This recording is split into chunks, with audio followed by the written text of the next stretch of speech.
second. So yeah. Hmm.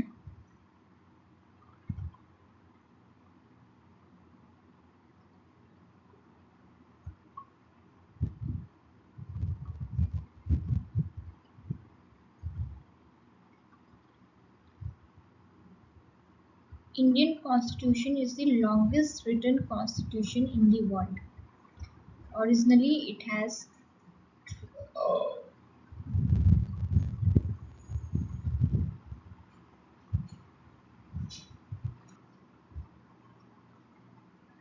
originally it has 395 articles.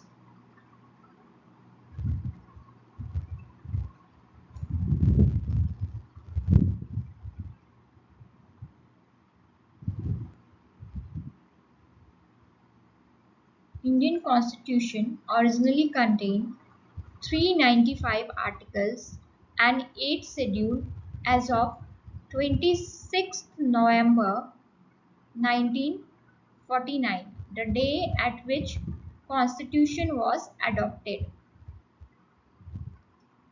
But as of now, 2026, it has more than 450 articles and 12 schedules.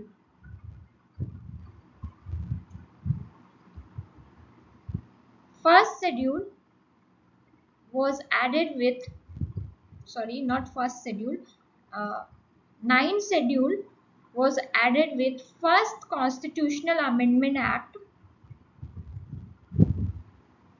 which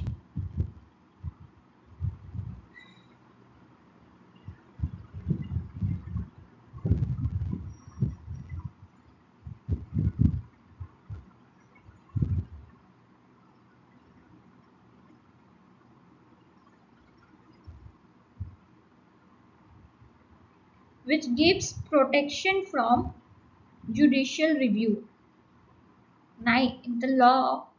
The law which is added in the ninth schedule, that law cannot be reviewed by Supreme Court.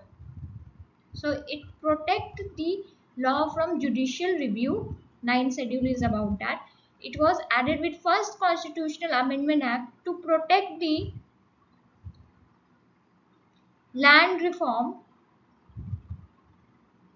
land reforms laws from judicial review.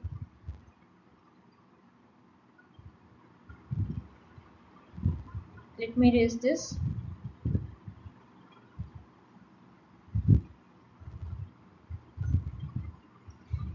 It will take time.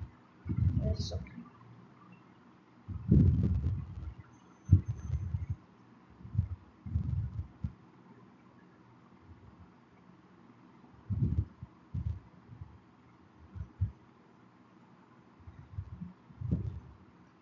I'm still learning, so it might take few minutes.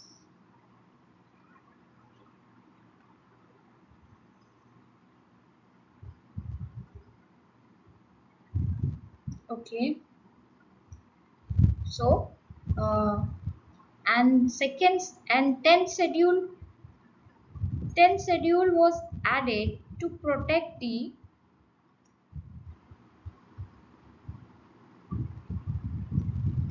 tenth schedule was added and it include anti-defection law, which restrict MPs and MLAs from switching political parties. And this 10th schedule was added with 52nd Constitutional Amendment Act. 11th and 12th schedule is about decentralization.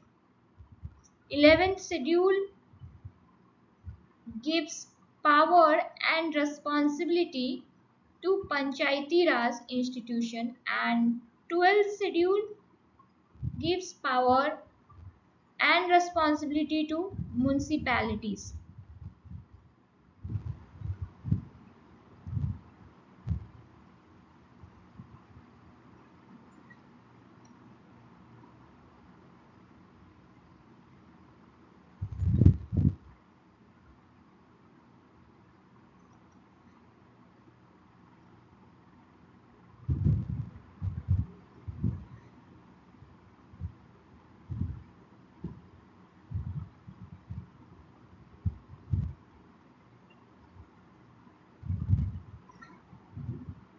Okay.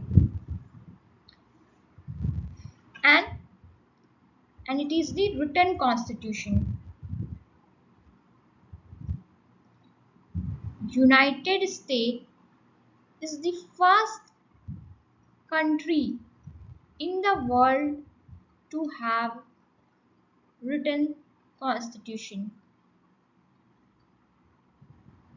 and many other countries like France, India adopted the written constitution with the exception of United Kingdom. England do not have written constitution, it has unwritten constitution.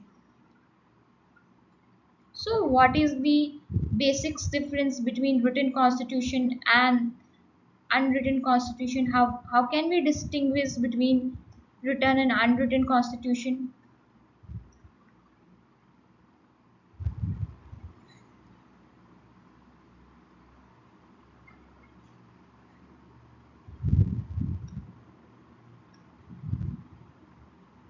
Written constitution is precise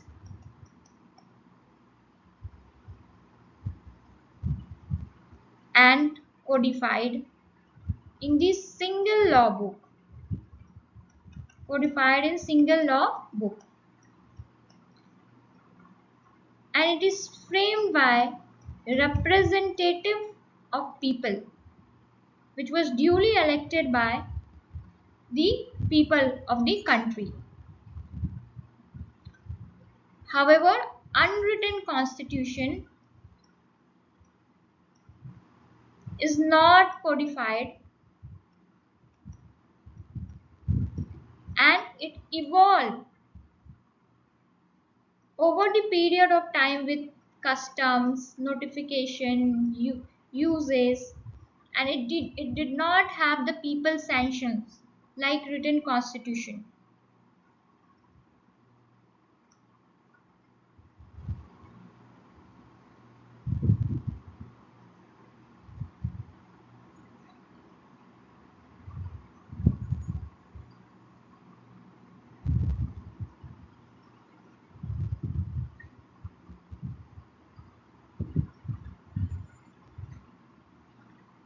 Next features is the blend of rigidity and flexibility. What makes Indian constitution flexible as well as rigid? There are many provisions in the constitution which can be amended like ordinary law. However, there are some provisions which requires special majority which makes it rigid. So there are mainly three ways to amend the constitution. First is with simple majority, like with ordinary law. Simple majority means the law must be passed with the 50% of members present and voting. For example, 200 people is present and voting is done by 100.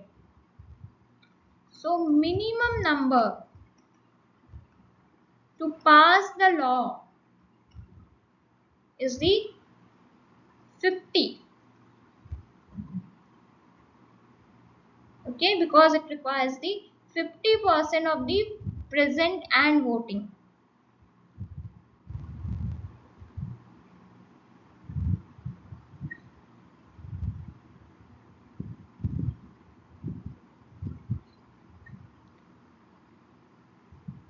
Second way of amending the constitution is the special majority.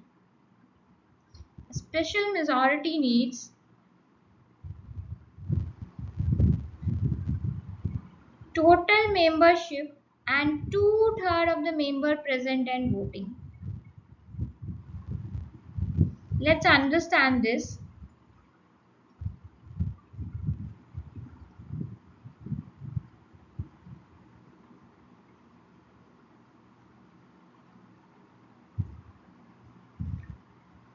Currently in Lok Sabha there is 543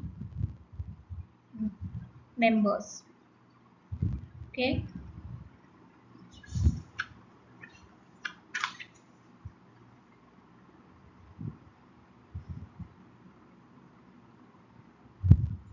And what is the 50%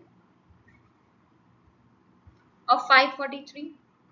Here it is written majority of total members. Majority means 50 plus 1. So 50% of 543, which is 272.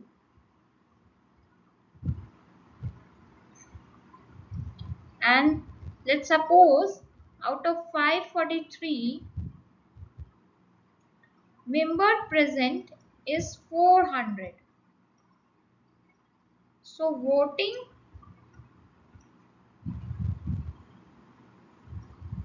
here it is 2/3 of the present and voting. So 400 to 2 by 3. What is this? 300. So 300 votes required to pass the law with special majority.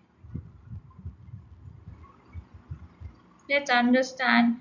And there is third kind of amendment. Third kind of majority is the special majority with half of the state legislature ratification. The above process, that 543 total members sent of the Lok Sabha is there.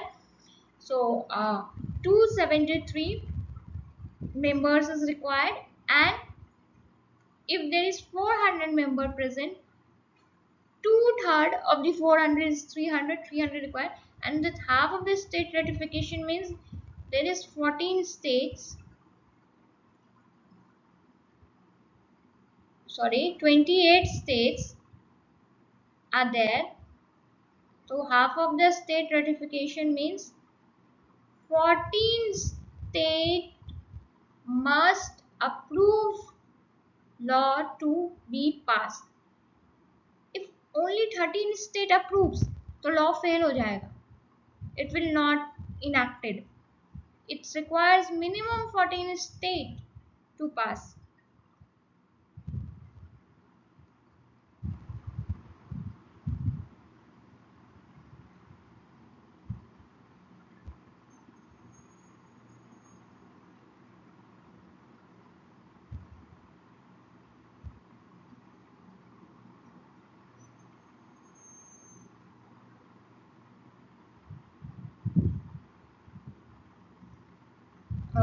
Then next, we have seen this rigidity and flexibility. So I hope you understand. There are some provision which requires only the simple amendment like changing the border boundary. However, there is some provision which requires special majority, like for the election of president. Seat distribution in Rajya Sabha.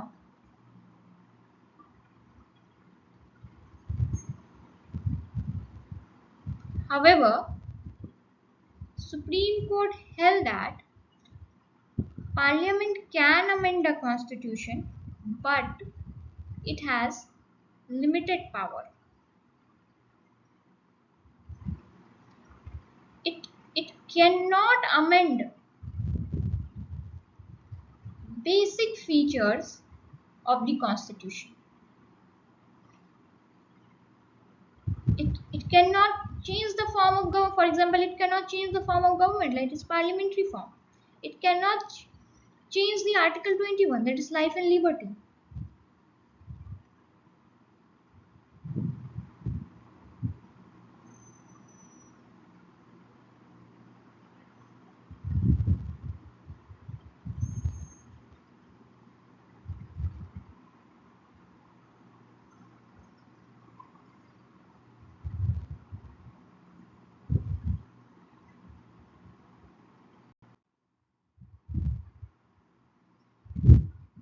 Third feature is the parliamentary form of government. What do we understand by parliamentary form of government? India has adopted UK model of parliamentary form, that is Westminster.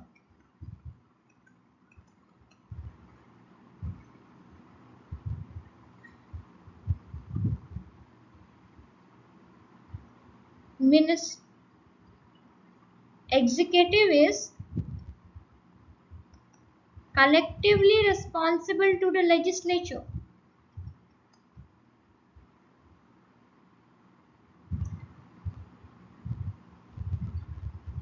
And it remains in power as long as it enjoys the confidence of legislature.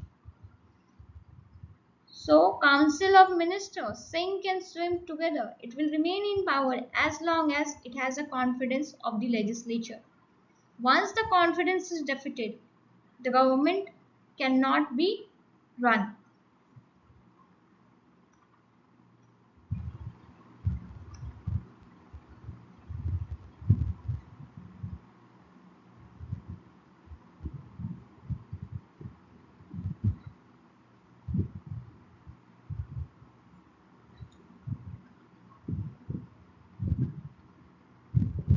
So, who is the nominal? There is a nominal head and the real executive. In Indian form of parliamentary form of government, president is the nominal head. Real executive head is Prime Minister along with Union Council of Ministers. PM with Union Council of Ministers.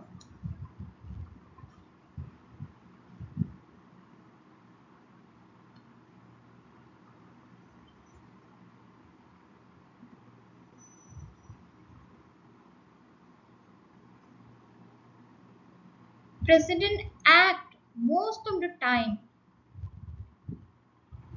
on the advice of the Council of Ministers. However, President has its own sphere. It has its own discretion. Like President can, ask Prime Minister to report the functioning of government in Parliament. Can ask any information to be submitted. But mostly, President has nominal power, and he majority of the time he acts on the advice of Union Council of Minister.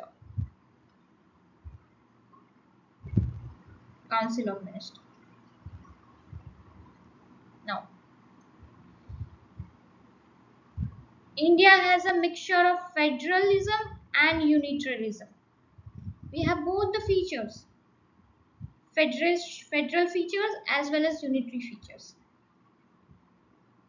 Why this is so? It has been done to maintain the unity and effective governance.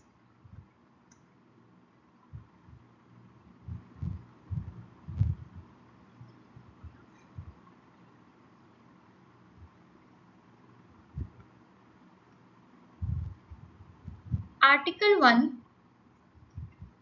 say India, that is Bharat,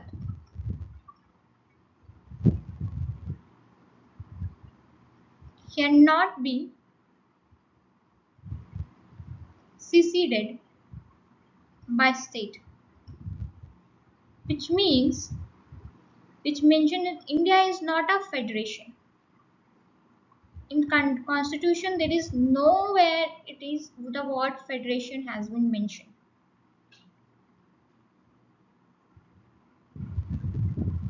India, that is Bharat, is the union of state rather than federation. The word union of state been used in the Constitution,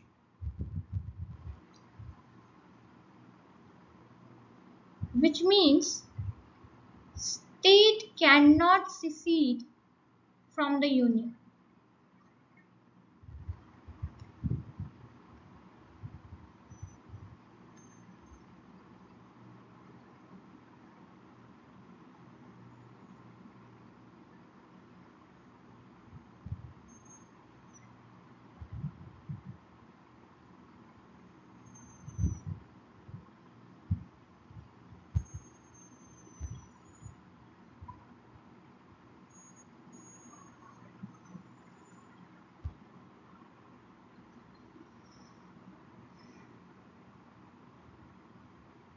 There are many provisions like unitary provision which makes Indian Constitution unitary, like single citizenship,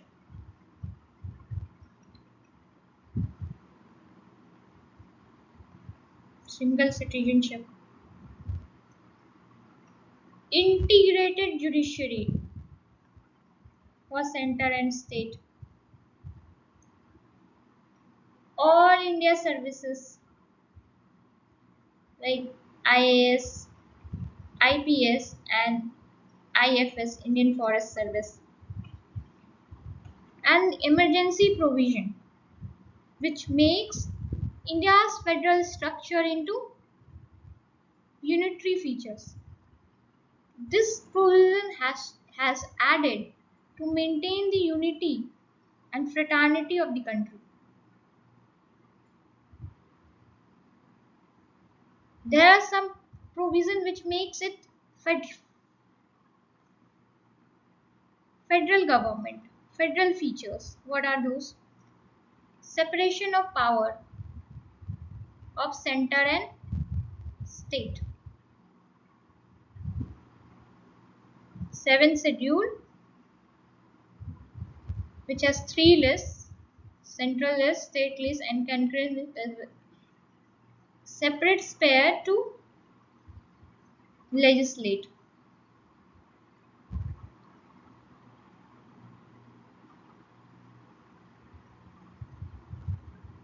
Independent judiciary is the feature of federal constitution. We have independent judiciary in India. It is different from legislature, executive. These both cannot interfere in the sphere of judiciary.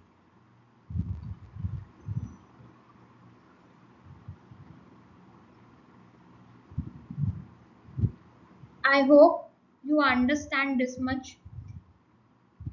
बाकी के parts जो है, बाकी के features जो है वो next lecture में कवर करेंगे. अगर आपको अच्छा लगा तो लाइक कीजिए, कमेंट कीजिए और आप बताइए कि आपको कौन से नेक्स्ट टॉपिक पे और वीडियोस चाहिए. Thank you.